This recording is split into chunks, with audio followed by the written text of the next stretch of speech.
yo le dije que por favor no me lo quitara y el tipo cogió, me levantó de un chaleco que yo tenía puesto por una condición médica, que a las personas que teníamos una condición médica nos identificaban por medio de ese chaleco. Me cogió del chaleco y me tiró contra una ventana y luego me sometió contra un muro. Otro oficial que sí hablaba español me dijo en ese momento que me dejara poner unas esposas porque si no me iba a tirar al suelo. Cuando yo llego allá, todo pintaba muy bien, pero digamos que esta persona se negaba como a darme acceso a tener un chip para el celular, una SIM card, a tener de pronto dinero para poderme movilizar. El presidente no había recibido el primer avión por las condiciones en las que nos llevaban y que tenían que mejorar estas condiciones para nosotros los colombianos sobre todo, pero eso es mentira. Aunque no lo crean, las personas que somos deportadas pasamos por situaciones demasiado duras y demasiado difíciles en Estados Unidos.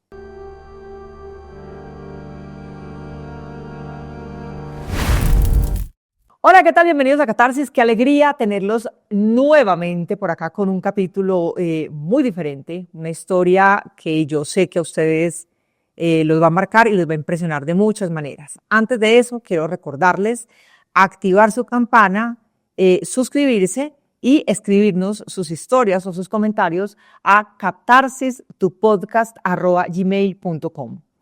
Antes de empezar esta entrevista, quiero invitar a las personas que la vayan a ver a no juzgar, a no señalar.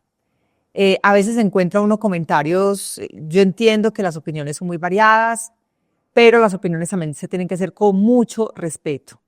Y a veces nosotros como seres humanos tenemos la tendencia a juzgar una cantidad de situaciones de las cuales a veces no conocemos los detalles porque aquí hay cosas que por seguridad, por ejemplo, en muchas ocasiones no se pueden decir. Y este es uno de esos casos. La invitada que tengo hoy la voy a llamar Paola, ella no se llama así realmente. Paola tuvo que salir del país por amenazas, por unas denuncias que hizo y a raíz de esas denuncias pues su vida cambió sustancialmente. Estuvo en Estados Unidos y fue deportada el año pasado por ICE y ella nos va a contar toda la experiencia de vivida a raíz de estas denuncias. Así que, Pao, gracias por estar aquí conmigo y con nosotros en Catarsis. Muchas gracias, buenas tardes. Bien, Pao. Bueno, ¿cuándo te tocó de salir del país? Yo salí del país el 12 de julio del 2022. Tú hiciste, no vamos a ahondar mucho en ese tema, tú hiciste unas denuncias muy serias e incluso entraste en un programa de protección de testigos. Sí, señora. Bueno, las denuncias o la denuncia que ella hizo llevaba a la captura de una banda muy peligrosa. Esta noticia incluso salió en uno de los medios de comunicación locales. A raíz de esta denuncia, digamos, de esta denuncia, a Paola le tocó irse del país porque empezó a recibir amenazas. Tú saliste del país, Paola, ¿para dónde te fuiste? Yo salí del país y me fui para Panamá porque era el país más cercano de Colombia, ya que yo nunca había salido del país y no conocía realmente a nadie afuera. Y tú tienes dos hijitos, ¿no? Sí, yo tengo 2 hijos. Ellos quedaron aquí en Colombia, Paola. Sí, ellos tuve que dejarlos aquí porque yo no sabía que me iba a enfrentar estando afuera, entonces no quería como que ellos pasaran situaciones difíciles estando conmigo, entonces yo me tuve que ir sola. Tú llegaste a Panamá buscando qué? Primero por cercanía, me imagino por el tema de tus hijos, para no exponerlos. Y Sí, segundo, señor. buscando qué, Pao, para que nos cuentes esa historia. Yo me fui para Panamá buscando refugio. En Panamá hay una entidad que se llama LOMPAR, que es una entidad que presta refugio a las personas que han sido víctimas de cualquier tipo de conflicto en otros países y solicité refugio allí. ¿Y qué pasó? ¿Esa solicitud de refugio la hiciste al momento de llegar a Panamá? Esa solicitud la hice exactamente al mes de haber llegado a Panamá, en el mes de agosto del 2022, y tuvo un tiempo de más o menos 6 meses en los cuales yo tuve que esperar para que, pues, al final me dijeran que no iba a ser aceptada mi solicitud de refugio. ¿Por qué no te la aceptaron, Pau? ¿Te dieron alguna razón? Sí, me dijeron que el motivo principal era porque mi caso, así yo llevara todos los documentos en regla que constaban de que, pues, todo lo que había ocurrido, me dijeron que mi caso no había salido explícitamente en los periódicos de Colombia, como otros casos diferentes de otras chicas que han sido de pronto víctimas de cualquier otra situación, y me dieron un tiempo estimado de 15 días para salir de Panamá. O sea, ni siquiera tuvieron en cuenta la medida de protección que te dieron de policía aquí, haber entrado como en ese programa de protección de testigos. No, señora, no tuvieron en cuenta nada. De hecho, creo que fue un proceso bastante rápido, donde digamos que como que no entraron como a estudiar mi caso realmente, sino como que solamente les interesaba darme una respuesta rápida, porque junto con mi abogado, pues nosotros tratábamos de que el tema fuera ágil, porque iba a empezar el nuevo año y yo pues quería estar con mis hijos y solicitaba pues que los fueran allá. Pero el AMPA simplemente, siento yo como por salir de paso, me dijo simplemente no. Pau, ¿qué clase de amenazas recibiste tú aquí en Colombia? Amenazas de muerte recibí acá en Colombia por el tema social. Yo trabajaba con todo el tema social, trataba de ayudar como a la comunidad, entonces, bueno, mm, traté de ayudar a muchas personas para que la comunidad estuviera mucho mejor. Entonces, digamos que me metí con personas que no debía intervenir, entonces, bueno, recibí amenazas de muerte. eh, Incluso la policía pues estuvo ahí en el momento de mis amenazas de muerte. Fue un calvario completo el que viví. Si estas personas entiendo que te amenazaron incluso delante de la misma policía y por eso te brindaron protección solamente un tiempo hasta que ya no te siguieron protegiendo más. Sí, señora, ellos me amenazaron delante de la policía y la policía, pues el comandante de policía de la zona donde yo vivía, ellos me brindaron protección más o menos por 15 días, donde hicieron como seguimiento. Ya después de eso me incluyeron en un programa de protección a testigos, el cual nunca tampoco digamos como que me prestaron alguna guía para saber qué era lo que se debía seguir haciendo. La policía simplemente dejó de hacer el seguimiento en mi casa. Ahí ya es cuando yo me siento como muy atosigada de la situación y decido irme. Bueno, pasaron entonces 6 meses en Panamá, no valió ningún documento que tú llevaste. ¿Y qué decisión tomaste ahí, Paola? Bueno, cuando Panamá me dice a mí que yo ya me tengo que ir y que tenía que pagar una multa por haberme pasado el tiempo de poderme quedar con mi pasaporte en ese país, yo hablo con una persona, la cual yo conocía aquí en Colombia, y esa persona ya está en los Estados Unidos y me dice a mí que si quiere, que pues me puede como abrir las puertas de su casa junto con su familia para recibirme, que si yo tomo la decisión, que soy bienvenida en Estados Unidos. Y ahí es cuando yo en abril, finales de abril del 2023, decido empezar como el rumbo, pero yo no me voy directo para Estados Unidos porque yo no tenía visa. Ok, Y entonces, de ahí, sí, Paola, sí. y de ahí pues entonces decido irme para México para poder cruzar por México. O sea, para entrar, digamos, como entran muchas personas latinas, ¿no? Sí, señora. Sí, yo tuve que hacer un viaje. Llegué a Ciudad de México. De Ciudad de México tuve que viajar 36 horas por tierra para llegar a Tijuana. Y allí pues no encontré por dónde cruzar. De ahí empecé a volverme como pueblo por pueblo hasta que llegué a San Luis. Y en San Luis una persona de ese mismo pueblo me indicó por dónde podía cruzar. Y fue una odisea completa porque tuve que cruzar por sitios donde habían casas destruidas por la mafia, gente en la calle, fue algo, o sea, que muy aterrador para una mujer pues sola. Y de ahí ya yo me encuentro con policías, incluso mexicanos, que me dicen a mí que esa zona es muy peligrosa, que no puedo andar por ahí. Yo les explico que yo soy turista, que yo estoy haciendo como mochilera, conociendo, Ujú. porque muy posiblemente ellos podían también arrestarme y devolverme para mi país y no darme como la oportunidad de cruzar. Entonces en ese momento yo les digo pues esa mentira de que yo soy turista y mochilera y ellos deciden mandarme como en un bus para que me deje como en el siguiente pueblo para no arriesgarme. Cuando ellos me suben a ese bus, yo le digo a la persona del bus que por favor solamente me cruce como un puente que había, que era el que yo necesitaba llegar para poder llegar a donde está el muro para que me conectaban para entregarme a migración.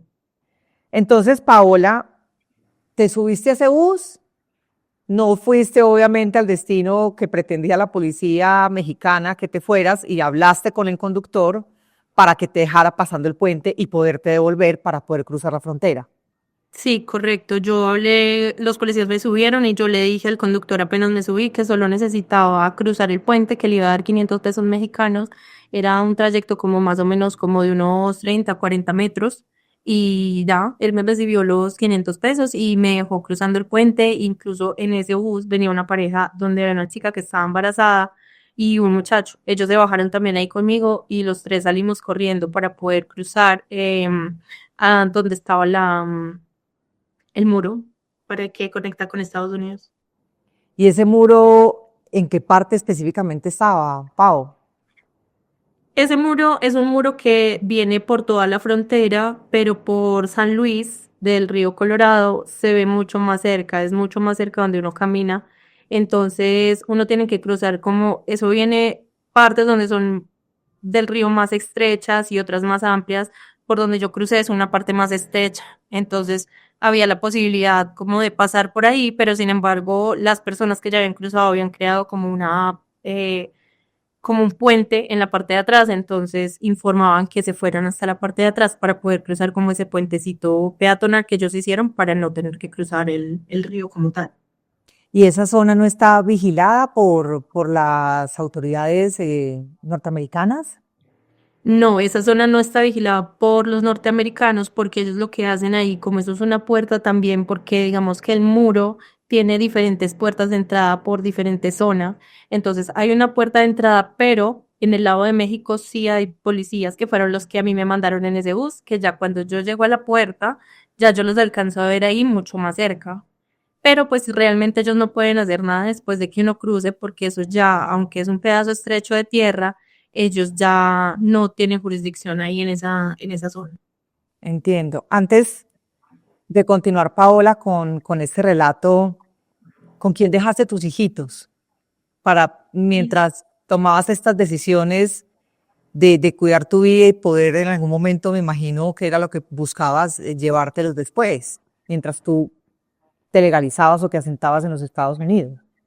Sí, mis hijos, mi hijo mayor tuve que dejarlo con su tía, que es también su madrina, y la niña menor tuve que dejarla con el papá.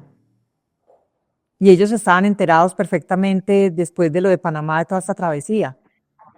No, realmente mi familia no sabía nada. Mis hijos, mi hijo mayor sí sabía porque pues él ya estaba un poquito más grande y mi papá, pero el resto de mi familia, ni el papá de mi hija, ni la niña obviamente porque estaba pequeña, ellos no sabían nada. Además, porque, pues yo también quería como salvaguardar, digamos, la integridad de ellos para que nadie supiera lo que iba a pasar conmigo para que pues no hubiera como inconvenientes. ¿Y qué te decía tu papá, Paola? Mi papá solamente me encomendaba a Dios. Al divino niño, me decía que por favor tuviera mucho cuidado, que mirara dónde iba a llegar, qué era lo que iba a hacer y ya. Él siempre pues estuvo muy pendiente de mí, pero pues nada, solo me daba ánimos y ya. Realmente él fue la única persona que digamos que estuvo como al 100% enterada de todo porque pues mi niño sabía que yo iba a ir, pero no sabía por toda la travesía que yo estaba atravesando. Claro. Pasaste entonces el famoso muro, Paola, ¿y qué pasó después? Bueno, cuando yo llego al muro, yo no tuve necesidad, digamos, de saltarlo como lo hacen otras personas, sino que yo llegué, ahí había como un campamento de personas, habían unas carpas donde había gente que estaba esperando desde el día anterior a ser recogida por migración para entregarnos de una manera, digamos, un poco más, entre comillas, legal. Ujú. A los 30 minutos, 40 minutos que yo llegué ahí a ese muro, ahí ya llegaron los carros o los buses que son como tipo escolar, pero que son realmente de la cárcel. llegaron a recoger a todas las personas que habían ahí. Nos separaron por grupos, mujeres a un lado, hombres al otro, familias con niños al otro lado. Nos subieron a los buses, nos quitaron el pasaporte inmediatamente y nos llevaron a un sitio que es de carpas que le llaman la hielera. Le dicen la hielera porque, ¿sabes? Le dicen la hielera porque son sitios demasiado fríos, son como coliseos grandes que están solamente cubiertos con una carpa de plástico y dividido en medio por tal vez unas literas y entra demasiado frío. Yo entré por la zona de Arizona, entonces es una zona que en esa época es bastante fría. Claro. Y como es desértico, el frío es mucho más intenso. Correcto, sí, señora. Llegaste a la hielera entonces y ahí que, bueno, hay que hacer acá una aclaración para personas que no saben. Cuando hay personas que entran ilegales, y lo sé porque un conocido hace mucho tiempo, que era entrenador físico, tomó también la decisión de irse por el hueco, por el famoso hueco. Y lo que hacen es que las personas cuando llegan a territorio estadounidense les dan la oportunidad de contactar con una persona y darles como una especie de permiso para que puedan transitar, digamos, de alguna manera en territorio estadounidense. Es como una manera de no legalizarlos, pero sí de darles como un espaldarazo, por decirlo de alguna manera. No todos tienen el chance de poder entrar, algunos sí son devueltos, pero para que las personas sepan, esto es lo que sucede muchas veces en la frontera cuando pasan el muro, y fue exactamente el caso de Paola. Entonces, Pau, continúa con ese relato. Bueno, cuando yo llego a la hielera, es una situación muy deplorable porque son cuartos grandes, muy fríos, donde hay aproximadamente 50, 60 mujeres, donde también están los baños adentro, donde solamente uno cuenta con una colchoneta muy delgada y con una cobija que es parecía a un papel aluminio. Es eso con lo que uno cuenta ahí dentro. La alimentación es pésima, solamente dan un burrito que viene con arroz y frijol, pero hay muchas veces están dañados.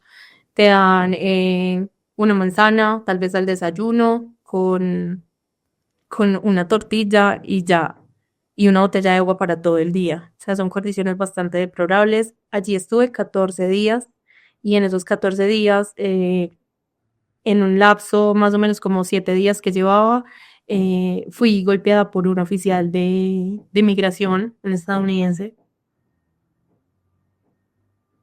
Y fuiste golpeada en teoría, ¿por qué razón? porque estaba prohibido el tema de recogerse el cabello con lo que fuera. Ellos no nos permitían utilizar cosas que vinieran fuera de lo que traíamos puesto. Y tal vez pienso yo que era una persona que estaba tal vez, no sé, estresada con su turno, que odia a los latinos, no entiendo la razón. El caso es que como nosotros teníamos que tener tapabocas puestos, quitábamos el caucho de los tapabocas para poder las mujeres recogernos el cabello y el oficial nos hizo quitar absolutamente todo eso. Entonces, habían chicas que le decían que no se los iban a quitar. Y cuando llegó donde yo estaba, yo le dije que por favor no me lo quitara. Y el tipo cogió, me levantó de un chaleco que yo tenía puesto por una condición médica, que a las personas que teníamos una condición médica nos identificaban por medio de ese chaleco. Me cogió del chaleco y me tiró contra una ventana y luego me sometió contra un muro. Otro oficial que sí hablaba español me dijo en ese momento que me dejara poner unas esposas porque si no me iba a tirar al suelo. Entonces yo en medio de el susto de estar forcejeando con él porque yo no sabía dónde me iba a llevar, yo dejé ponerme las esposas y entré como en un shock, no podía respirar. Me llevaron a una enfermería y allí el oficial me dejó con otros oficiales y pues los enfermeros. Tú estabas tomando un medicamento porque tú habías pasado también por un tema de salud, ¿no, Paola? Sí, yo fui operado por un aneurisma cerebral estando embarazada de mi niña menor, entonces en ese momento era anticoagulada y tomaba ciertas medicinas pues como para controlar los dolores de cabeza. Paola, y estuviste 15 días, dijiste, ¿no?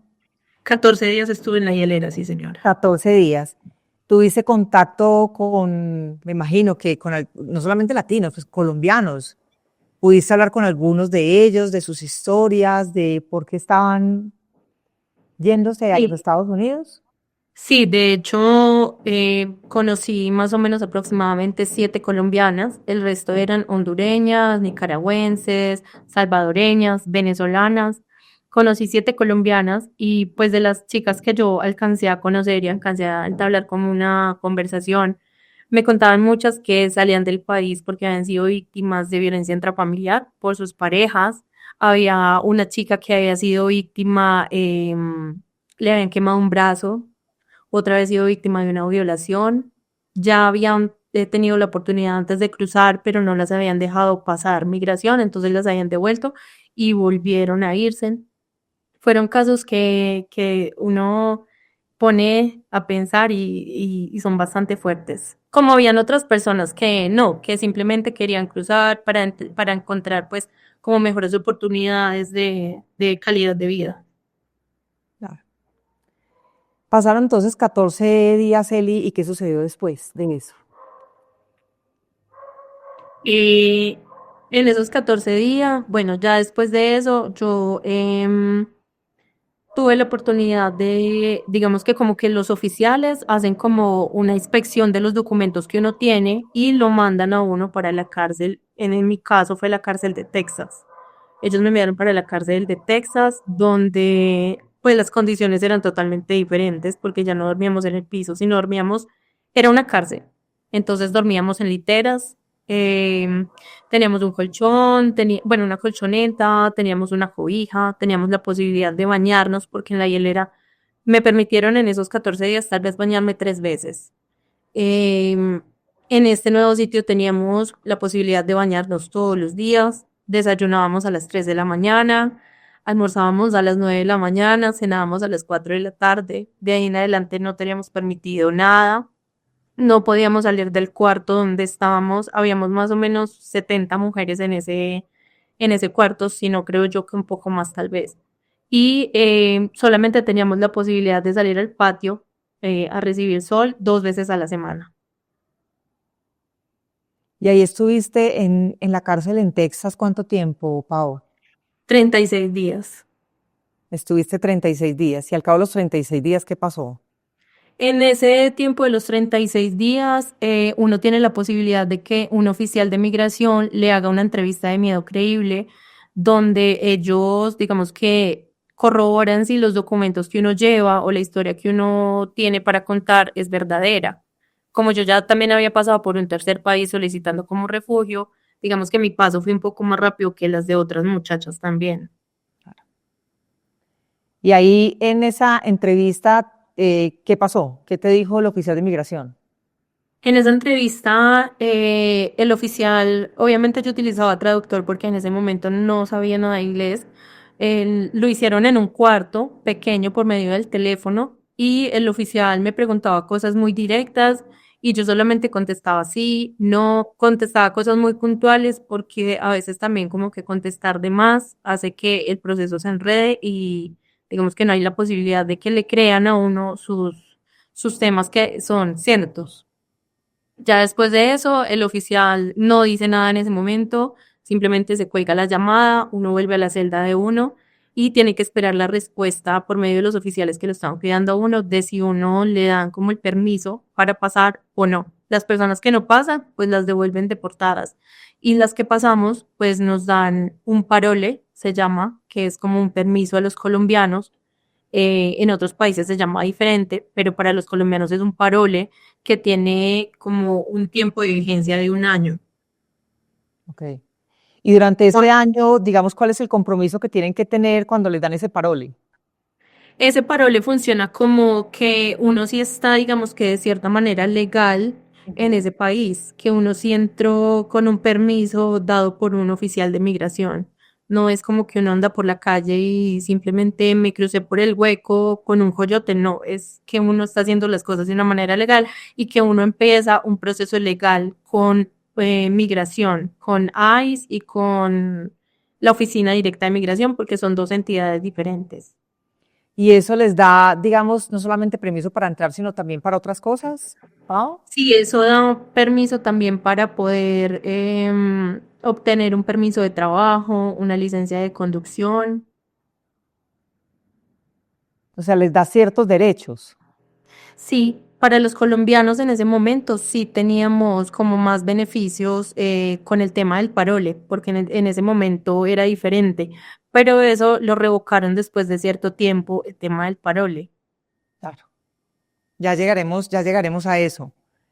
Eso significa también que se tenían que presentar cada determinado tiempo en algunas oficinas de ICE o de migración en Estados Unidos. Cuando uno ingresa, digamos en el caso mío, cuando yo ingresé, que a mí me dejaron ya salir de la cárcel de Texas, yo simplemente me dirigía a la ciudad donde yo iba a estar, que también eso lo supervisan. No tiene que dar toda la información verídica de dónde va a estar uno, con quién va a estar uno, números de teléfono y todo, porque al principio ellos no, pues digamos en mi caso, no hicieron como una supervisión completa. Hay personas que cruzaban y les ponían un grillete, les ponían un reloj o les ponían la aplicación en el teléfono, que eso me lo hicieron a mí, pero ya más o menos como un año y medio después, un año después. Entiendo. Y entonces saliste con ese permiso y te fuiste hacia la Florida. Sí, yo viajé a la Florida, que era donde me estaban pues esperando las personas que me iban a recibir en ese momento. ¿Y qué pasó allá, Pau? Es que esta historia, mejor dicho, yo cuando conocí la historia de Paula, yo decía, yo no, es increíble todo lo que esta mujer le tocó pasar porque era una tras otra y tras otra y tras otra. ¿Qué pasó cuando llegaste a Florida, Pau? Cuando yo llego a Florida, bueno, yo llego confiada porque las personas que me recibieron yo las conocía.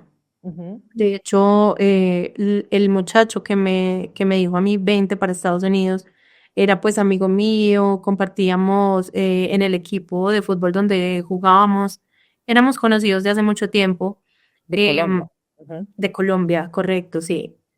Y bueno, cuando yo llego allá, todo pintaba muy bien, pero digamos que esta persona se negaba como a darme acceso a tener un chip para el celular, una SIM card, a tener de pronto dinero para poderme movilizar. Entonces, al principio a mí me parecía normal porque yo decía, bueno, de pronto no tiene plata, me ayudó con lo del pasaje para poder llegar acá, desde O te está Texas. cuidando.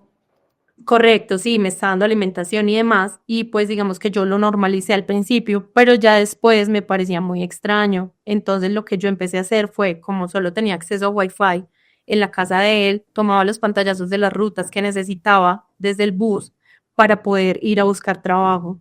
Duré así más o menos una semana.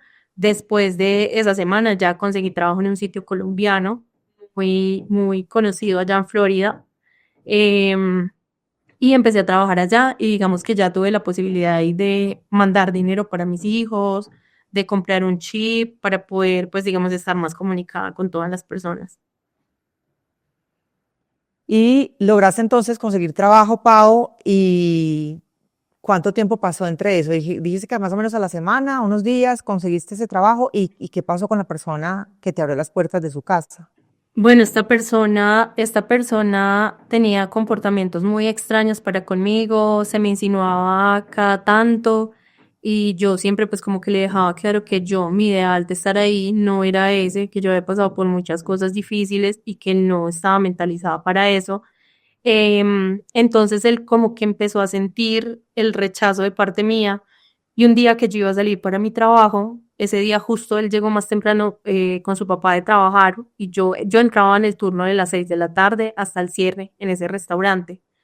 Y él entró a bañarse primero que yo tuve que esperar, para mí fue normal, pero cuando él salió de bañarse, que yo entro a bañarme, yo siento que algo está raro. Nosotras las mujeres tenemos como un sexto sentido y yo siento que algo está pasando. Sin embargo, yo entro, me baño normal, salgo al cuarto y me voy a cambiar y siento como si él me estuviera espiando desde el otro lado de la puerta. Yo verifico y digo, tal vez es mi imaginación, me cambio normal en el cuarto eh, y de un momento a otro, cuando yo ya me voy a ir, volteo a ver las almohadas de mi cama y estaban diferentes a como yo las había puesto antes de ingresar a bañarme. Cuando yo voy y levanto una de esas almohadas, estaba el celular de él grabando todo mientras que yo salí de bañarme, mientras me cambié, mientras todo.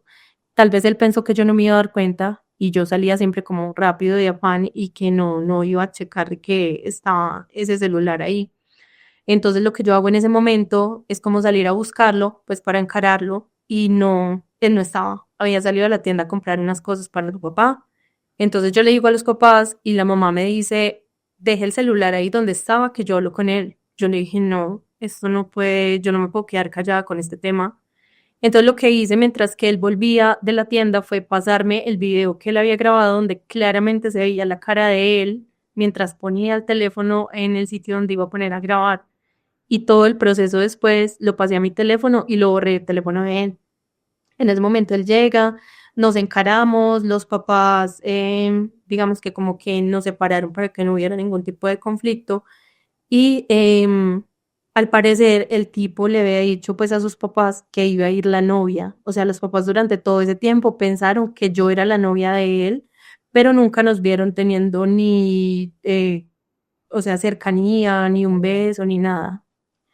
De pronto pensaban que porque de pronto éramos como muy cuidadosos con ese tema o algo, pero realmente fue que nunca pasó nada entre nosotros. Entonces, cuando los papás ese día se enteran que no somos nada, los papás obviamente se asombran. Yo obviamente insulto al tipo, le digo que está loco, que está mal, le digo a sus papás que tienen que buscarle ayuda y yo me voy inmediatamente, yo me voy para mi trabajo en ese momento.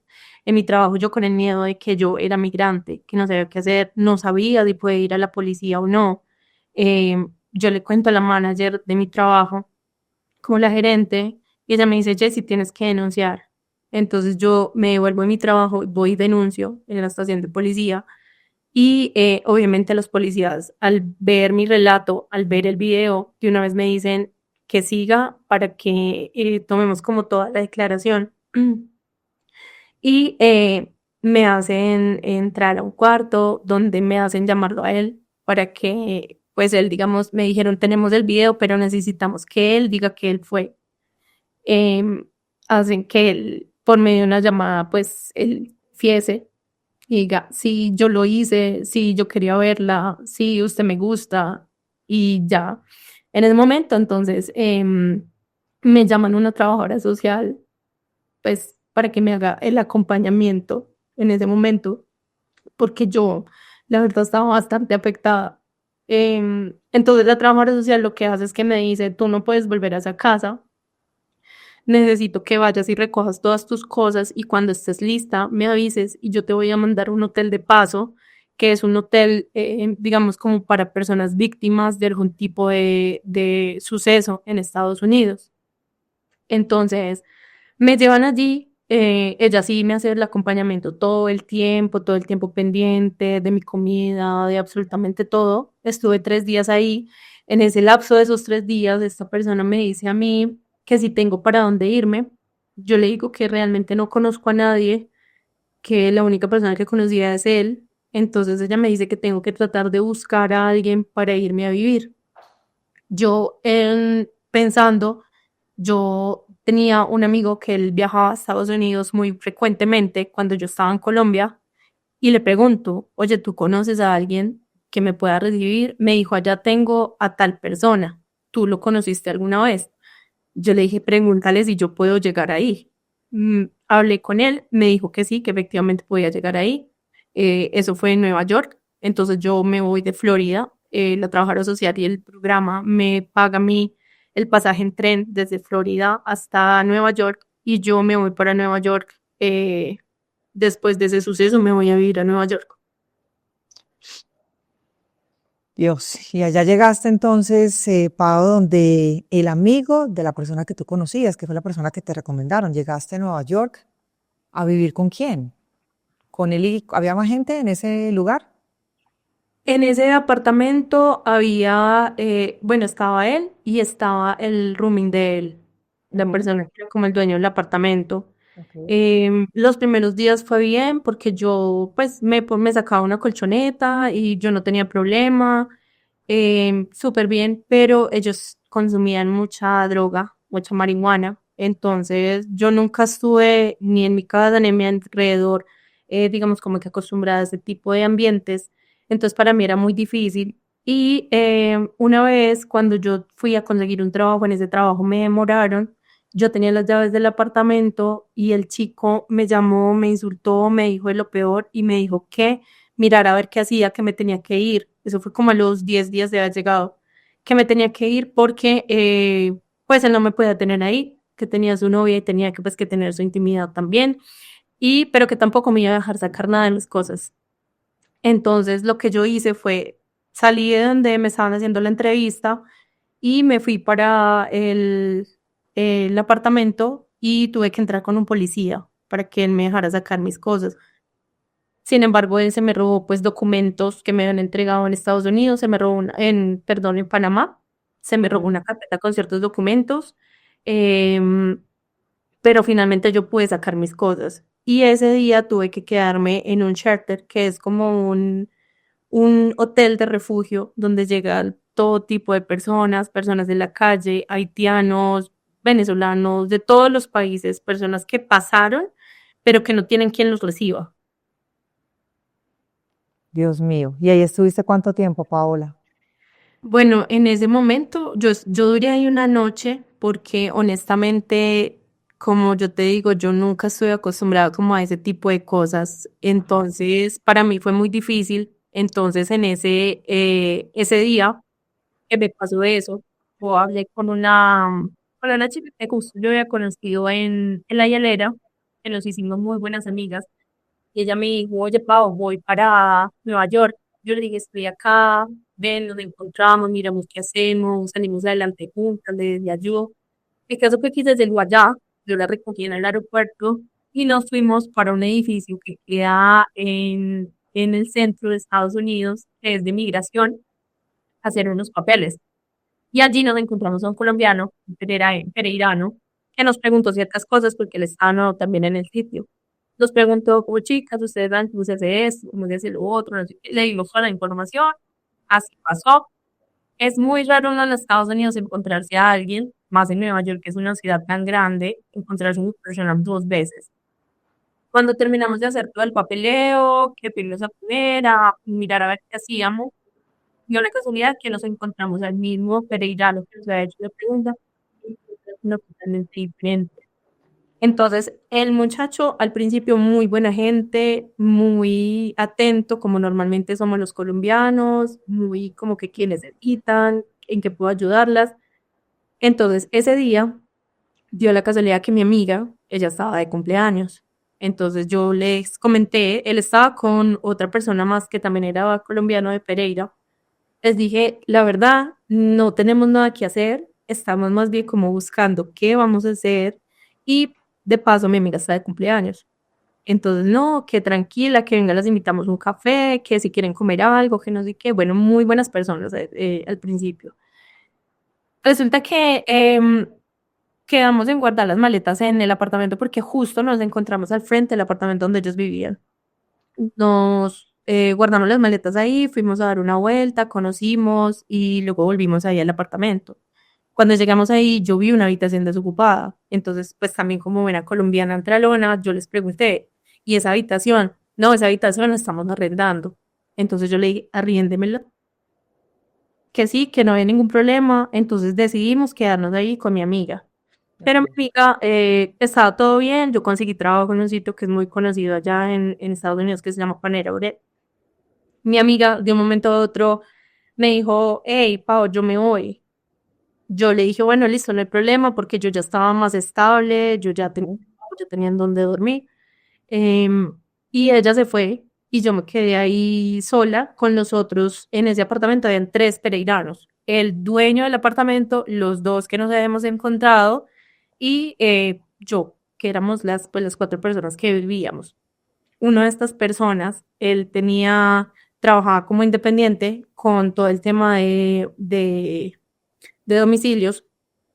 Entonces, digamos que disponía del tiempo que fuera, pero asimismo también tenía como problemas de consumir marihuana, de tomar demasiado, de llegaba a la madrugada, nosotros la mayoría, pues los otros tres nosotros trabajamos, yo entraba en un turno a las 6 de la mañana, entonces pues digamos que el descanso era pues primordial. Em, pero el tipo no respetaba eso. Entonces ya habían pasado como 2 meses y medio viviendo ahí, sin ningún problema, siempre pues como con la incomodidad de que no podíamos descansar, pero llegó un punto en el que ya se volvió como insoportable el tema de que era todos los días repetitivo, de que no se podía descansar. Entonces, nada, yo salí un día pues a hacerle la reclamación, eso fue en noviembre del 2023 exactamente. Salí a hacerle la reclamación de pues de que por favor le bajara la música, que teníamos que dormir. Él me empieza a insultar, obviamente yo también le empiezo a insultar y él me pega en ese momento, él me golpea. Em, Cuando él me pega, yo empiezo a gritar, ninguna de las otras dos personas que estaban ahí, los otros dos pereiranos, ninguno salió a ayudarme. Yo como pude cogí mi teléfono y llamé al 911 y la policía llegó en cuestión de 2, 3 minutos. Llegaron, a él lo arrestaron y a mí me llevaron para el hospital. ¿Y estuviste, Paola, en el hospital hasta cuándo? Yo estuve ingresada en el hospital desde el 29 de noviembre del 2023. Inicialmente duré 2 días. No me dejaron salir porque también estaba en un estado de shock por, pues por todo lo que había pasado. Digamos que ya tenía cosas también acumuladas. Duré 2 días y en esos 2 días em, resulta que cuando se llevan a esta persona arrestada, esta persona dice, la persona que me golpea dice que él no tiene papeles, que él no tiene ningún documento que pues, lo identifique, pero yo sí sabía que él los tenía. De hecho, los había dejado encima del comedor de la casa en donde vivíamos. Entonces, lo que yo hago es tomarlos para llevarlos al siguiente día a la policía, porque el policía había sido claro conmigo, me había dicho, señora, usted tiene que ir al siguiente día para sentar el denuncio y hacer pues obviamente que no vaya a salir y pague pues como por el delito que cometió, que son lesiones personales o violencia doméstica, lo llaman allá porque fue dentro de una casa. Okay. Entonces lo que yo hago es tomar la billetera del señor y el celular, que yo dije, bueno, de pronto él tiene que tener comunicación de pronto con su mamá, con su papá, tampoco yo soy una persona que sea mala y vaya a decir no me importa la gente, no, que pues uno fuera tiene que tener contacto con alguien, entonces yo me los llevo, pero en el hospital no me dejan salir. Yo duro 2 días ahí, entonces esta persona en ese lapso de esos 2 días aprovecha a poner un denuncio ante la policía y decir que yo le había robado sus papeles y su teléfono. Y a él lo dejan salir sin ningún problema, lo dejan salir de la cárcel. Cuando yo me acerco al apartamento para poder sacar mis cosas al segundo día, yo llamo a la policía para que me Ya, haga. espérate un segundo, Paola. Tú presentaste los papeles para ir a hacer la denuncia, pero terminaste igual en el hospital el mismo día que saliste o ahí me perdí. Sí, a ver, yo entro al hospital el 29 de noviembre. Ajá. ¿Sí? Yo duro 29, 30 y 1 de diciembre en Ok. el hospital. Yo salgo el 2 de diciembre en la mañana, ahí yo me comunico con un policía para que me hagan el acompañamiento para ir a sacar las cosas del apartamento Ya. y el policía efectivamente me hace el acompañamiento, pero cuando se tratan de comunicar con el encargado de la casa, porque habían cambiado las guardas, él dice que tenemos que esperar ahí un momento, que él ya va para allá. Entonces yo pues no le vi ningún problema, los policías tampoco, y estamos ahí en la espera cuando de un momento a otro llega un detective. Y el detective me dice, me identifica por mi nombre, yo le digo que sí, que esa soy yo, y me dice, ¿tiene usted algo que no le pertenezca? Yo le digo algo que no sea suyo. Yo le dije, sí, señor, yo tengo los papeles de esta persona porque pasó esto, esto y esto. Él no me dejó dar explicaciones, simplemente me puso las esposas y me subió a una patrulla. Eso fue el 2 de diciembre.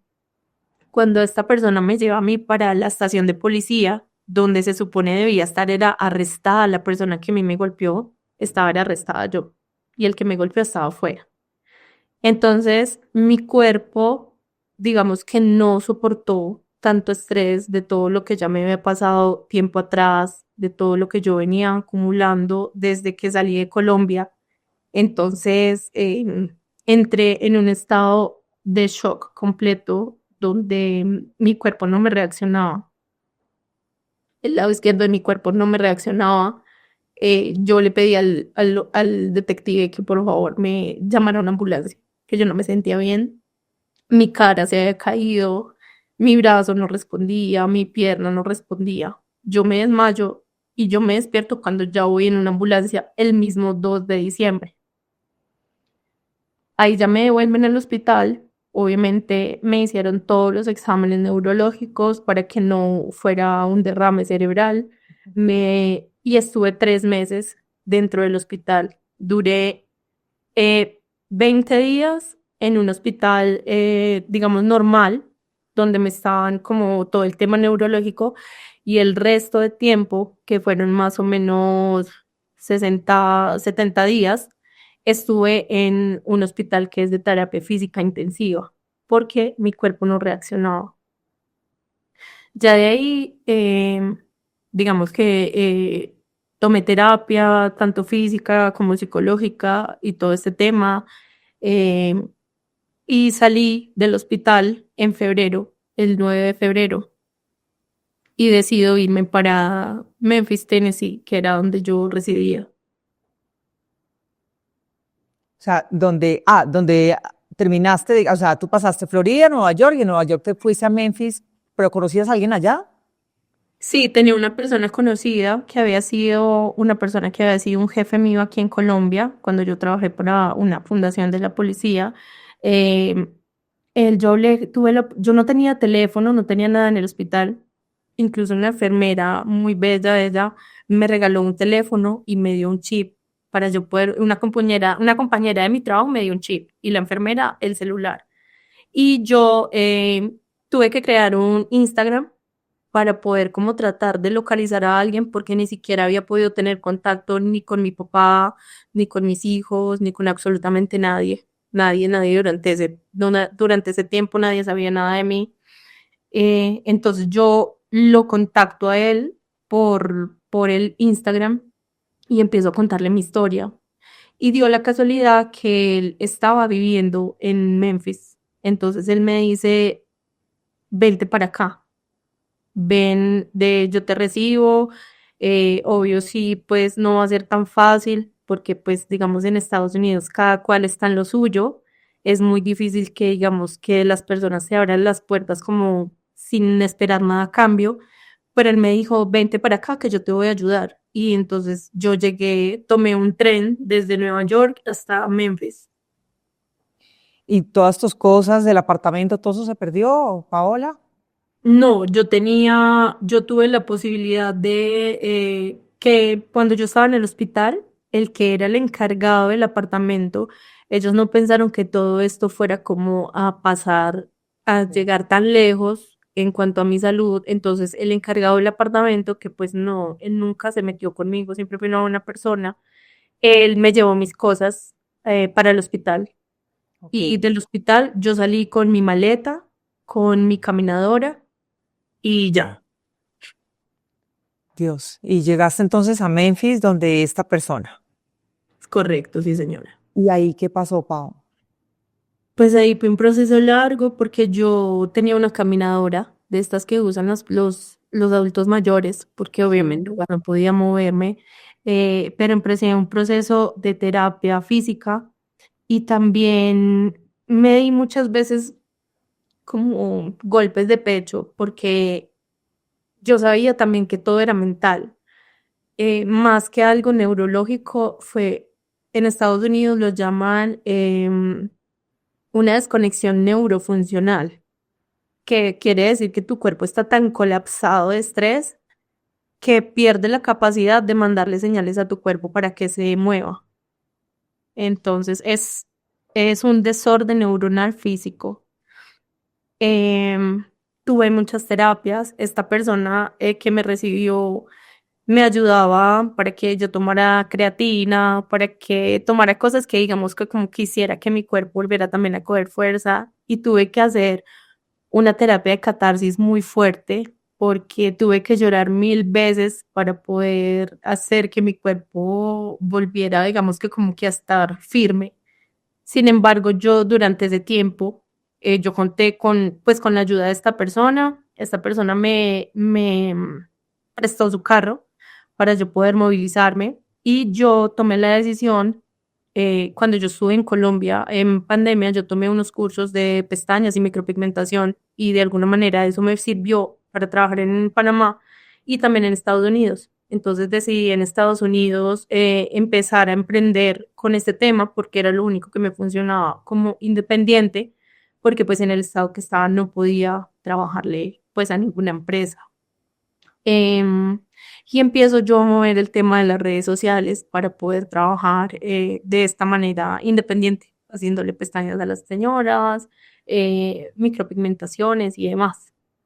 Em, Gracias a Dios en ese tema me fue bien, pero igual no dejaba de tener episodios de ansiedad, depresión, yo no podía dormir, no podía comer bien y esta persona que me recibió a mí fue una persona que me dio mucho apoyo emocional, demasiado. Em, y bueno, así pasó el tiempo. Ya, eh, como yo comentaba al principio, cuando uno se cambia de ciudad o se cambia de estado o de dirección, Ujú. uno tiene que avisarle a migración. Entonces lo que yo hago cuando yo ya empiezo como a moverme un poco mejor, es ir hasta la oficina de migración en Memphis para decir, por favor, quiero que me ayuden para informar y cambiar la dirección para todo el tema de mensajería. Entonces, en ese momento me dicen, me hacen entrar a una oficina y me dicen, Paola, a partir de este momento usted va a tener un grillete. Entonces yo quedo del por qué un grillete si yo estoy avisando y anteriormente no me lo habían hecho. Resulta que debido a la denuncia que me hizo esta persona, yo quedé con un antecedente judicial Claro. que no se había resuelto todavía y ese proceso quedó pues en Nueva York. Está bien. Entonces yo pues aparte no me podía mover y aparte tenía un grillete puesto, era peor el tema de mi movilidad. Sin embargo, yo estuve mucho en contacto con el abogado que yo tenía sobre ese caso que me lo había dado el Estado en Nueva York y él después de, yo duré con ese grillete aproximadamente 8 meses. Después de eso me liberaron de los cargos porque hicieron toda la investigación pertinente y se han dado cuenta que pues yo no tenía nada que ver con lo que el señor estaba diciendo. Me lo quitaron. Sin embargo, para ICE, digamos que eso es como que te ponen una rayita en el expediente y te dicen, ya quedó usted con su rayita, ya no hay nada que hacer. Así no hayas tenido nada que ver. Después de eso, yo sigo con un programa de supervisión, como el que hablamos ahorita, donde ellos me ponen un programa en mi teléfono y siempre están súper pendientes de yo dónde estoy. Y cada cierto tiempo, cada martes, tenía que yo enviar una foto del sitio, pues de mi cara, pero del sitio donde estaba. Y si quería salir del estado, tenía que avisar, decir exactamente dónde iba a estar, con quién iba a estar y cuándo iba a volver. Y Ujú. lo hice así durante pues el resto de tiempo. Ya después de eso, cuando empezó todo el tema de migración, yo ya, cuando empezó tan fuerte, porque fui testigo de cómo cogían gente en la calle, de cómo golpeaban a gente en la calle, de cómo llegaban y se metían a los restaurantes a todos lados, yo digo, me tengo que ir. Pero no decía como me tengo que ir tal día, sino simplemente lo tenía en mi mente, pero no lo ejecutaba. Y un día me citan de la oficina donde me hacían la supervisión, me mandan un mensaje por medio de la aplicación y me dicen, Paola, la esperamos mañana a 9 de la mañana. Entonces yo pregunto, ¿para qué? Porque a mí solamente me citaba cuando tenían que de pronto, no sé, hacer una supervisión y firmar documentos. Ujú. Y la cita que yo tenía programada era para noviembre 2025, o sea, no coincidía con lo que me estaban diciendo. Entonces yo le pregunto a la persona y me dice, resulta que la dirección que tú nos diste no coincide, no la encontramos, entonces necesito que nos traigas el contrato de arrendamiento que tú tienes. Yo le dije, listo, perfecto, es solo para eso, me dijo, sí. Yo le dije, perfecto. Algo dentro de mí decía que a mí me iban a deportar. Que estaba algo raro. Correcto, sí, porque no era normal. Sin embargo, al otro día yo madrugo, cosa que ellos nunca hacen, y es que 10 minutos antes de la cita me llamaron para corroborar si yo sí iba a ir a la cita. Yo Ujú. dije, sí, voy en camino, ya estoy por llegar. Llego yo a la cita, me hacen entrar como normalmente, sin dar aviso de nada, sin que haya policía, sin que haya nada. Resulta que estas oficinas tienen como una doble entrada. Entonces la señorita me dice, yo llego con mi contrato de arrendamiento, con las llaves de mi carro, normal, y me dice, señora Paola, a partir de este momento queda arrestada juráis, de aquí en adelante se va a comunicar únicamente con el oficial. Y esta persona que me atendió era latina, era mexicana. Y yo le decía que por qué. O sea, yo no entendía por qué si yo tenía todo correcto, yo estaba con mi abogado, no tenía ningún delito, no tenía nada. Y simplemente el oficial me dijo, acompáñeme. Y ya, me subieron a una camioneta por la parte de atrás de contraria de donde yo había ingresado y me llevaron para un centro de detección de ICE ahí en Memphis. Cuando yo llego ahí, el oficial me dice y me hace firmar un documento que decía revocación de su parole. O sea que a partir de ese momento mi parole a mí no me iba a servir para absolutamente nada. Me quitaron todos los documentos, tanto colombianos como estadounidenses. Me quitaron mi cédula de ciudadanía colombiana, mi otro pasaporte que yo había tenido que sacar en Estados Unidos. Me quitaron la licencia colombiana, me quitaron la licencia estadounidense, todos los documentos que dijeran mi nombre. Y en ese momento yo le pregunto al oficial, yo le dije, ¿cierto que me van a deportar? Me dijo, la verdad, no sé, eso se lo va a decir a usted un juez. Entonces, él me dice que me van a trasladar desde Memphis hasta Luisiana. Y Luisiana es una cárcel donde hay de todo. Es una cárcel con las peores condiciones que yo haya podido ver. Es una cárcel donde hay mujeres por prostitución, hay mujeres por robo, hay mujeres por estafa, hay mujeres por absolutamente todo. Y habemos latinas que estamos simplemente detenidas por ahí. Y tal vez hay mujeres que están detenidas por ahí porque tienen de pronto un comparendo, porque eso también es un delito allá, tener una infracción de tránsito. Entonces, ya me trasladaron en ese mismo día, me trasladaron para Luisiana de De la Memphis a Luisiana te trasladaron por donde, por tierra. por tierra, en bus. Fueron 8 horas de esposada, de manos, pies y cintura, sin derecho ni siquiera a entrar a un baño, sin que nos dieran siquiera un vaso de agua ni nada. O sea, simplemente condujeron las 8 horas y ya, llegamos a Luisiana. En Luisiana lo hacen esperar a uno toda la noche después de que uno llega, aguantando frío, sin posibilidades de darle a uno ni siquiera un vaso de agua ni nada. eh, y esperando hacer el proceso para ser ingresada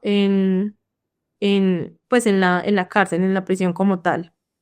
Ahí vuelven y revisan todos los documentos, nos quitan el dinero, nos quitan tarjetas, nos quitan todo, todo, todo, todo lo que les haya hecho falta a los de Memphis, lo terminan de quitar ellos. O sea, tus tarjetas de banco. Todo, absolutamente todo. A mí no me permitieron ni siquiera consignar porque ahí hay como una máquina que uno podía poner la tarjeta y consignarla como a una comisaria, que la comisaria es como que tú le metes plata a tu cuenta, la cuenta que te identifica dentro de la cárcel y puedes, digamos, hacer compras de tus utensilios de aseo, de pronto si quieres comida y cosas así. A nosotros las que entramos ese día no nos permitieron nada de eso, nos quitaron las tarjetas, nos quedamos sin absolutamente nada. Yo después encontré y mi cuenta había sido bloqueada con mi dinero dentro, todo. Entonces, bueno, cuando yo ingreso allá, nos calificaban por medio del uniforme. Entonces, habían chicas que tenían uniforme amarillo, otras que tenían uniforme naranja y otras que tenían uniforme rojo. Las de rojo eran las más peligrosas, las naranja eran las que tenían, digamos, como delitos intermedios y las amarillas eran las que habían sido arrestadas de pronto por hacer escándalo de música en la calle, cosas mínimas. Pero digamos que eso no era como tan, como tan verídico y que el uniforme que te pusieran quería decir que tú realmente pertenecías a ese grupo de personas. Era más como por protocolo. Eh, Nos hacían dormir en unos sitios que eran supremamente fríos. La comida era supremamente fea. No nos dejaban salir sino únicamente una sola vez al patio. Teníamos que bañarnos en sitios donde era un cuarto abierto con 5 duchas alrededor y si te veía, pues lo sientes. Yo en algún momento, a mí me pararon unas latinas por ser nueva, me pararon y me amenazaron. Eh, fue, fue realmente muy fuerte estar ahí. Yo duré 2 meses ahí en Luisiana, sometida a todo, sin tener ni siquiera muchas veces una toalla higiénica para poder cambiarse, eh, sin tener ni siquiera cómo peinar tu cabello. Si tú no tienes dinero, no puedes llamar. eh, yo la única persona que podía llamar ahí era la persona que me había recibido en Memphis, que era como el intermediario entre mi familia en Colombia y yo, para que yo supiera que yo estaba bien. Y fue realmente una situación bastante dura, de la cual yo ni siquiera todavía me he superado, porque hay muchas cosas que yo pasé ahí, que todavía a veces las sueño, costumbres que yo tenía dentro de la cárcel, porque a veces había un ruido exorbitante que no, tú cerrabas los ojos y escuchabas todo el ruido dentro de tu mente y yo tenía que hacer unos tapones, como por decir, artesanales, con un guante, con un poquito de papel higiénico. Todavía tengo esa costumbre porque no me he podido acostumbrar digamos, al dormir bien. Tengo episodios de depresión, eh, pues hay días en los que no quiero ni siquiera levantarme. Mm, Fue muy duro y bueno, ya cuando yo llego ahí a Luisiana, dentro de ese lapso de tiempo, me dicen que yo tengo que dejar que me vea una juez para ver qué va a pasar con mi caso, si me va a dejar o no me va a dejar. Pero por más que tú tengas un caso, con las leyes de ahorita de Estados Unidos, a ninguna persona la dejan. Por más que tengas algo de peso que diga, si tú estás aquí para quedarte, además yo tenía lo de Colombia, tenía lo que me había pasado en Florida, tenía lo que me había pasado en Nueva York y nada de eso sirvió estando allá porque ellos vulneran todos los derechos que tenemos como seres humanos, como personas. Ellos no respetan si tú fuiste víctima de algo, incluso estando dentro de Estados Unidos, incluso siendo víctima de un estadounidense, como me pasó en La Hielera, en Arizona. A ellos no les importa nada de eso. Simplemente te dicen no y ya, y te devuelven. Y duré 2 meses exactos. Duré desde el 22 de mayo del 2025 hasta el 22 de junio, de julio, perdón, del 2025 allá encerrada.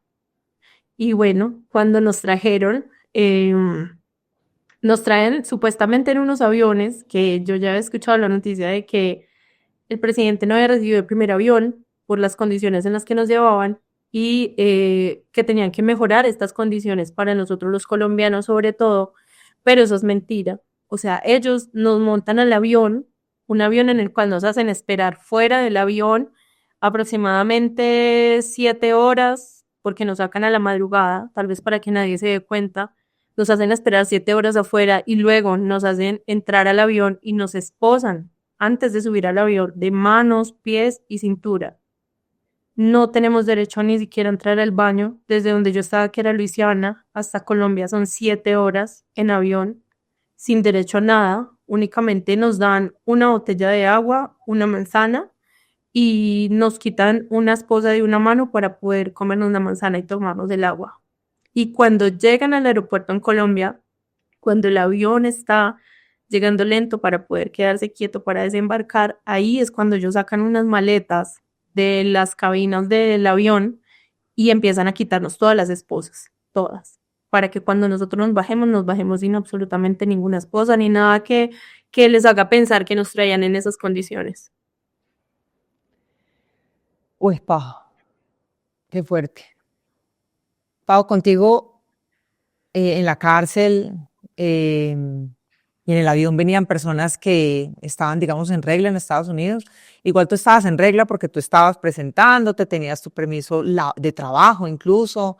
Y lo que tú dijiste al principio, esas personas que llegan así y logran de alguna manera regularizar su situación, pues se tienen que presentar, pero tienen derechos a sanidad, a tener un pase, a tener ese permiso.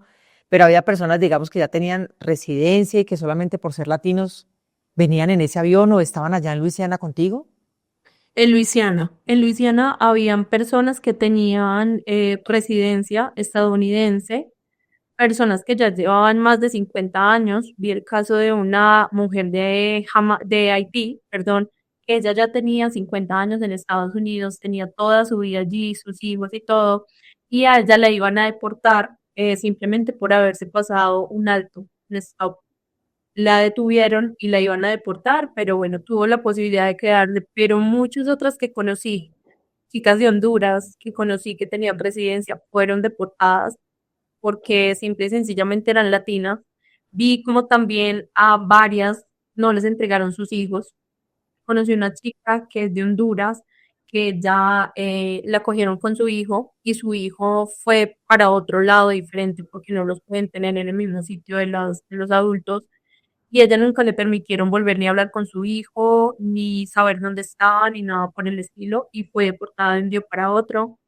Vi los casos de chicas que llevaban 10 meses esperando una respuesta del juez para no ser deportadas porque llevaban prácticamente toda su vida allí y simplemente las deportaron. O sea, no le dan la posibilidad a ninguna persona, bajo ninguna circunstancia, ni ningún estado físico, mental, ni nada, de por lo menos pelear su caso, por lo menos demostrar que son personas de bien, que únicamente fueron a Estados Unidos, tal vez huyendo por algún tipo de violencia o tal vez simplemente a trabajar y sin hacerle daño a nadie. Ha pasado ya entonces 6, 7 meses, más o menos, desde 6 meses. que 6 meses larguitos. Y te tocó además llegar otra vez, pues prácticamente a la boca del lobo nuevamente, porque volvemos a aclarar que esta entrevista se está haciendo de esta manera porque Paola fue amenazada de muerte por estas bandas criminales. Cogieron a unos, a otros no, están libres y por eso ya no puede dar la cara porque al regresar a Colombia, pues su vida también corre peligro acá. ¿Cómo han sido estos últimos 6 meses, Pau? Terribles, terribles porque cuando uno llega al aeropuerto lo reciben diferentes entidades. Te dan una cajita de comida, te dan la posibilidad de pronto de que te quedes en un hotel que el Estado lo paga, pero después de que pasa ese lapso de tiempo, ya todo el mundo se olvida de ti, todo el mundo no le importa si llegaste, si no llegaste. Hay programas que brindan las alcaldías supuestamente para los migrantes, sobre todo una alcaldía que queda en Kennedy, que es con todo el tema de migrantes. Te hacen poner datos, te hacen poner información, te dicen incluso que te van a ayudar a que traigas tus cosas desde Estados Unidos, porque la mayoría de personas llegamos aquí sin ni siquiera una cama donde dormir y ha sido bastante difícil también por el tema de seguridad. Yo desde que llegué ando demasiado precavida porque no sé en qué momento, Dios no quiera, yo ya no vivo por el lado donde ocurrió todo eso, pero Dios no quiera, uno se encuentra cualquier persona de esas o sepan sobre la situación de uno, aunque ya hayan cogido a muchos. Eh, entonces tengo todo el tema de la presión social, de lo que pueda pasar. Tampoco nunca recibí ninguna ayuda del gobierno, ni siquiera ayuda psicológica, ni siquiera ayuda de ninguna manera, porque aunque no lo crean, las personas que somos deportadas pasamos por situaciones demasiado duras y demasiado difíciles en Estados Unidos y con lo último que es ser arrestados, muchas personas de una manera que no tienen ni siquiera se concibe en la cabeza de la manera en que los están arrestando. son cosas que, quieran o no, va a afectar nuestras cabezas y no vamos a ser las mismas personas de antes. Además, porque muchos, pues, se van buscando un porvenir, ¿no? Una vida mejor, logran conseguir algunas cosas y vuelven y llegan con las manos vacías, a veces incluso con menos de lo que se fueron, Correcto. porque les toca dejar prácticamente todo allá en una casa, en un trabajo, en una cuenta. Correcto, correcto. Y Estados Unidos no te da la posibilidad después de decir como tú trabajaste acá y tienes tu cuenta y puedes hacer esto, te vamos a devolver lo que tú trabajaste. No, ellos simplemente bloquean tus cuentas, no te devuelven nada. Si tienes un carro, cuando te arrestaron, el carro simplemente se pierde. Las personas que te venden el carro, los dealers o los que te lo alquilan, vuelven a quedarse con esos autos para volverlos a vender. O sea, tú también pierdes esa plata, las cosas que quedan dentro de tu apartamento. Muchas personas en Estados Unidos hay algo cuando los desalojan y es que simplemente abren y te sacan las cosas. La gente mira los de alrededor si se las quedan, si las botan, lo que sea. O sea, tú pierdes absolutamente todo, todo, todo. Aparte de que pierdes la paciencia, pierdes el sentido de la vida, pierdes como como que ya ni siquiera te hallas como persona, ya no encuentras un rumbo, ya es muy difícil incluso volver como a, digamos, en mi caso personal, que tuve como estos encuentros tan difíciles estando allá, es muy difícil confiar en una persona. Yo entro a un sitio y reviso si de pronto no me están grabando, si de pronto tengo miedo de decirle algo a alguna persona porque de pronto me va a golpear. Es difícil. Paula, ¿volviste a hablar con la persona que te recibió en Memphis? Sí, sí, sí, yo continué hablando con esa persona porque él fue, como le digo, como el intermediario mientras yo estaba en la prisión de Luisiana, fue el intermediario entre mi familia y yo, estando allá. Un angelito. Sí, él fue un ángel que se me apareció en el camino, que me ayudó bastante y pues él todavía continúa allá con el temor también de pues de lo que pueda pasar, porque pues él digamos que en este momento ya, él es una persona que entró con visa, pero ya como han pasado tantos años, de hecho él se quedó allá por ayudarme a mí, porque él se iba a devolver cuando yo llegué, pero por ayudarme y ver en la condición en la que yo estaba, él decidió quedarse. Y él ya ahorita no tiene su visa, pero tiene su permiso de trabajo igual, está haciendo su proceso también. Entonces, pero también está pensando qué puede pasar, como con la zozobra y el miedo de que en cualquier momento, así sea una persona de bien, a migración y a ICE no le importa. No le importa si tú eres un ciudadano de bien, simplemente por el aspecto te dicen, tú te vas, te voy a arrestar, te devuelvo, te golpeo y ya, no les importa. ¿Cómo fue el reencuentro con tu familia aquí, Pau? Pues el día que yo llegué, realmente yo no le comenté, digamos, a mi familia como tal, porque yo nunca, digamos, como que he sido partidaria de que los demás sientan tu dolor en algo que es tan fuerte. Mm, Sino más bien es una persona que como que ha vivido su dolor solita. Entonces yo simplemente les dije que me iba a devolver, pero solo le dije a mi papá. Le dije, pa, yo ya me voy a volver. Mi papá me dijo, listo, Jessy, yo la espero, porque pues yo le comenté que ya iba a ser deportada, pero nunca se le comentó nada a nadie, sino únicamente incluso a mi hijo mayor. De resto, nadie sabía que yo iba a ser de vuelta así y por todo lo que había pasado. Entonces, bueno, cuando yo llego, yo no tengo un círculo muy grande de familia, porque yo vengo como de una familia disfuncional, donde pues no fuimos nunca como tan unidos en cuanto a las dos familias por parte de papá o mamá, pero sí tengo una muy buena relación con la familia de mi papá.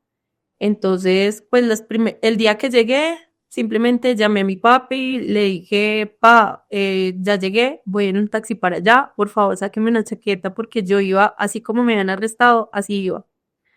Entonces, mi papi me recibió estaba como en shock también porque no sabía cómo reaccionar, de si coger, abrazarme, besarme, porque nunca, mis papás nunca han sido como personas como tan demostrativas emocionalmente. Cuando yo llego, recojo a mi papá y yo me voy para el apartaestudio de mi hijo. Y mi hijo, obviamente, sí, nos abrazamos, lloramos. Y yo decido quedarme con él esa noche. Y al otro día, como yo ya no tenía casa, porque yo cuando me tuve que ir de Colombia, yo tuve que vender mi apartamento, quedarme sin nada.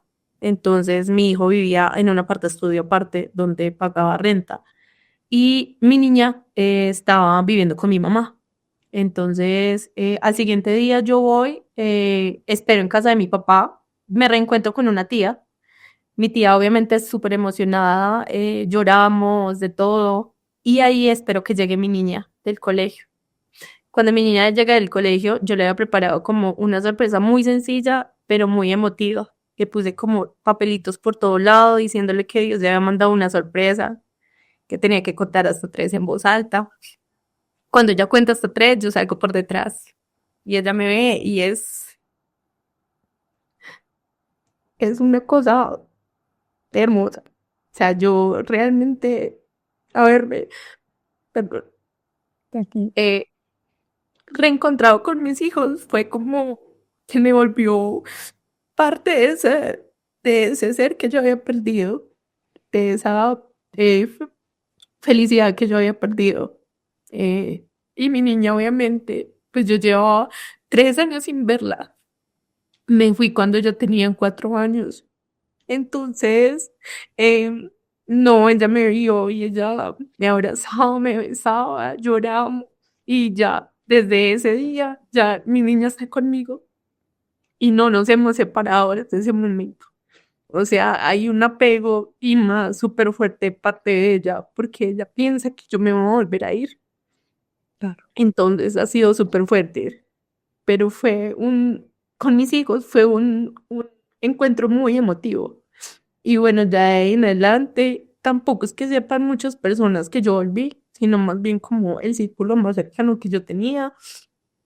Eh, una que otra tía, súper feliz de que yo hubiera vuelto. Obviamente no saben por todo esto que yo pasé. Em, y ya mis amigos más cercanos, que son básicamente 3, 4 personas, súper felices y súper emocionadas también al verme. Y ya eso fue básicamente como el volver acá, pero por otro lado, pues el volver sin nada, sin ninguna posibilidad, sin ni siquiera posibilidad de trabajo, porque la excusa ahora de las personas es, tienes un vacío, un hueco muy grande laboral, no nos sirves, no podemos darte ningún tipo de trabajo. em, Como te digo, tampoco, digamos que el Estado tiene muchas promesas, tiene muchas cosas que te dice, te vamos a ayudar y realmente Y no. no ayudan en nada. Eh, Pau, y con lo que tú aprendiste, en que tú decías de las cejitas, de la micropigmentación, ¿has tenido posibilidad de trabajar en eso? ¿Cómo has hecho para reconstruir tu vida desde que llegaste hasta el día de hoy? No, ha sido muy difícil en ese tema porque todas mis cosas están en Estados Unidos. Yo no he encontrado la posibilidad de que alguien me vaya a ayudar a traerlas. De hecho, la persona que está allá, él solo ha tenido la posibilidad de mandarme una sola caja con cosas para yo vestirme, porque yo llegué aquí sin nada, sin ropa, sin zapatos, sin nada. Pero ha sido muy difícil para él porque pues él también tiene sus gastos allá, que pues a propósito pues todo es muy costoso y enviar una caja desde Estados Unidos para acá cuesta $160. Entonces son varias cajas donde yo no he tenido la posibilidad de tenerlas. Y todas las cosas con las que yo trabajaba en Estados Unidos, pues no las tengo aquí para poder trabajar. Sí he dicho, Dios, si yo las pudiera tener acá, yo ya estaría haciendo lo mismo que hacía allá. Hacer las cosas a domicilio, buscar cómo moverme, tener la posibilidad de hacer eso también para poder tener tiempo con mi niña, porque no quiero como que ella diga, mi mamá se va a ir a trabajar desde las 5 de la mañana hasta las 7 de la noche, no la voy a ver todos los días. no quiero eso, y la gente de pronto dirá, pero es que todas las mamás tenemos que hacer eso, pero es difícil, es diferente cuando hemos pasado por este tipo de procesos y cuando nuestros hijos han tenido que también pasar por esto. El apego que mi hija tiene ahorita conmigo es tan fuerte que incluso para entrar a esta entrevista me dio 1000 besos y me dijo, mami, te espero entonces en la sala. Y es algo que de pronto la gente no entiende, pero que no es fácil.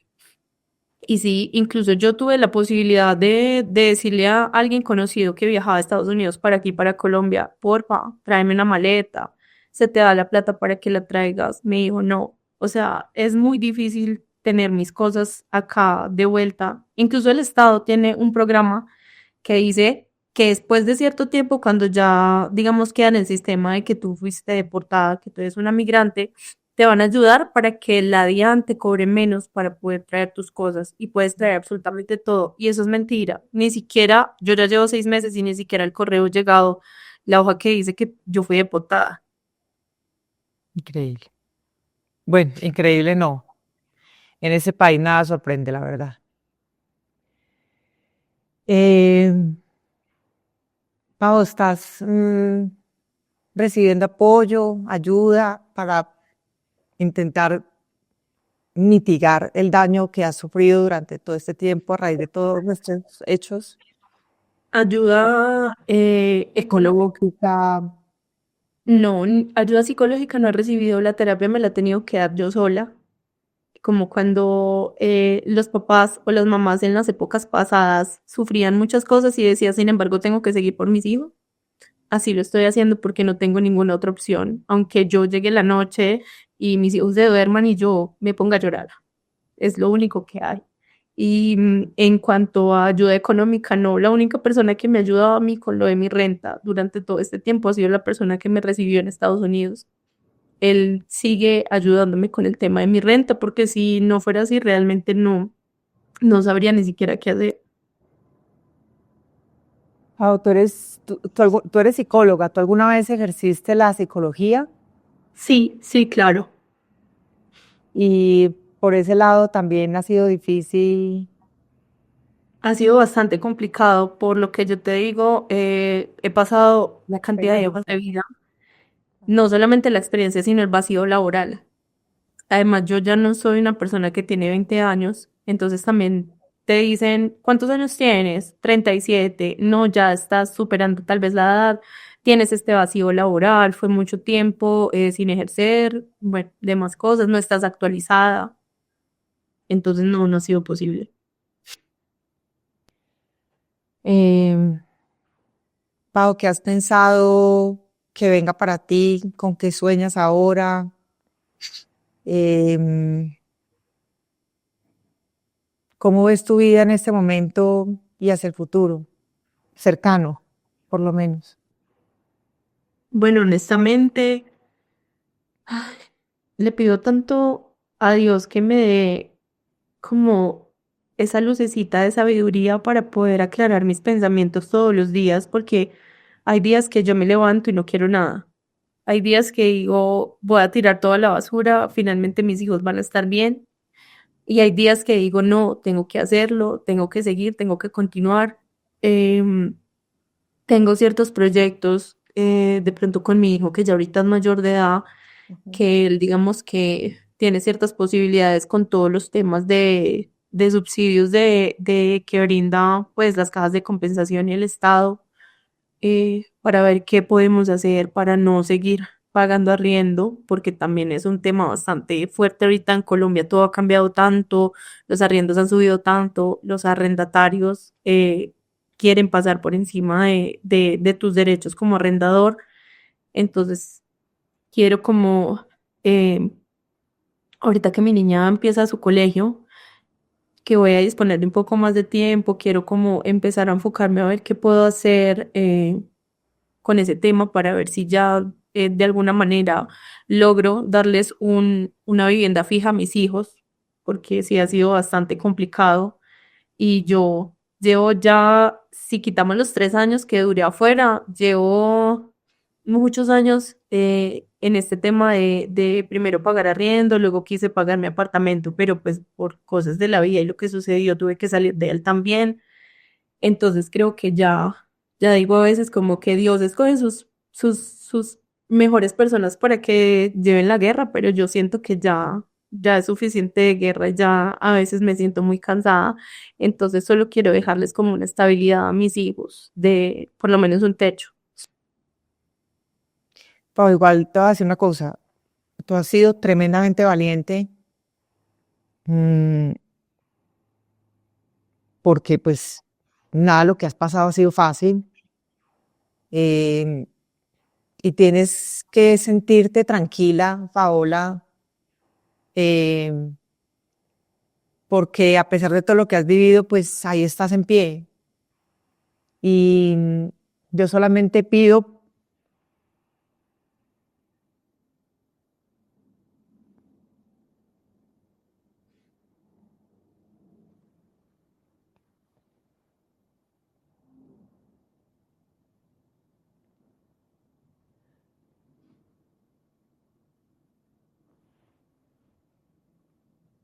que encuentres la luz,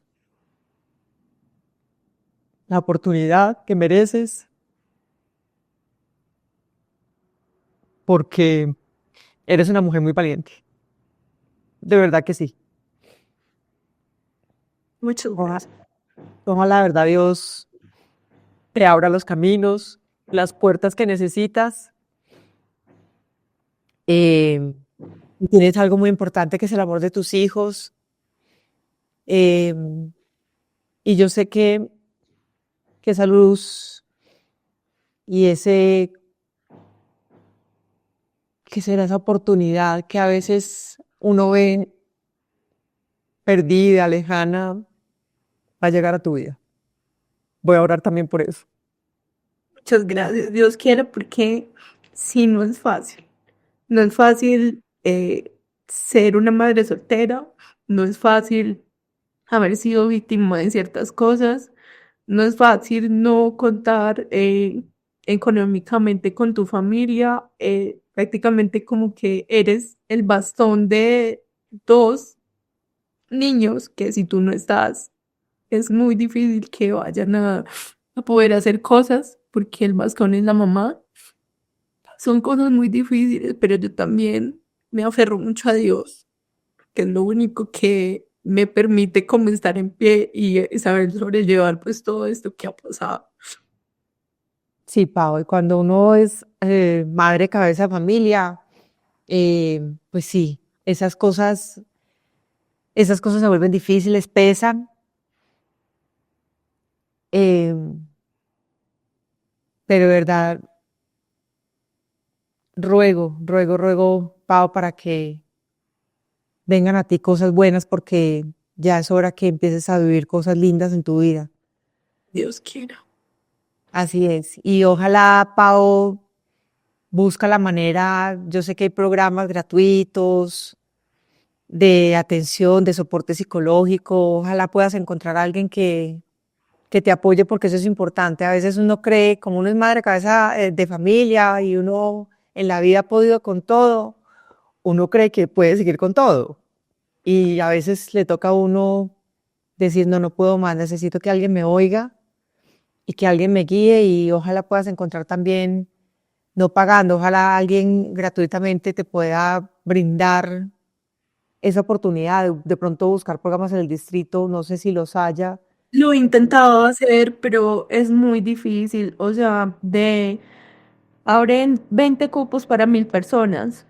Es muy difícil. Por la EPS también es demasiado difícil conseguir una cita con psicología. Y si te atienden una cita hoy, te dan la otra para dentro de 3 meses. Entonces es muy difícil, la verdad. Bueno, pues entonces que encuentres a alguien que de alguna manera o a través de esta entrevista o algo, seguramente la van a ver muchas personas y seguramente ahí habrá alguien que de pronto nos quiera dar la mano, así que hay que esta puerta abierta por si alguien le quiere brindar este apoyo psicológico y emocional a Paola. Pau, yo te agradezco que hayas compartido esta historia hoy en Catarsis y pues nada, te mando un fuerte abrazo, grande, solidario, apretado, con todo el amor. Muchas gracias a ti por darme esta oportunidad de alguna manera también poder contar mi historia para que la gente sepa que también lo que pasamos los migrantes es algo también difícil. No solamente nos vamos allá a pasear, conocer y mandar dinero para nuestros países, sino tenemos que lucharla y es muy difícil. Y por abrirme el espacio también para lograr también desahogarme de un poco de todo lo que me colapsa todos los días. Nada, Pau. De verdad, mucha fuerza, mucha fe. De verdad, eres fuerte más de lo que crees, eres valiente y te admiro mucho porque sé que lo que pasaste no ha sido nada fácil. Un abrazo muy grande y de verdad, nuevamente, gracias, sobre todo por la confianza de contar tu historia aquí en Catarsis. Muchas gracias. Un abrazo para ti, Paola, y a ustedes, pues gracias por estar aquí. Nuevamente, recuerden activar la campanita, suscribirse, escribir a catarsis, tu podcast, @gmail.com. Si hay alguien, un psicólogo, una psicóloga que de pronto nos quiera dar una mano con Paola, pues hombre, vamos a agradecer un montón. Y Paola y sus hijos también lo van a agradecer. Gracias y nos vemos en una próxima oportunidad. Chao, chao.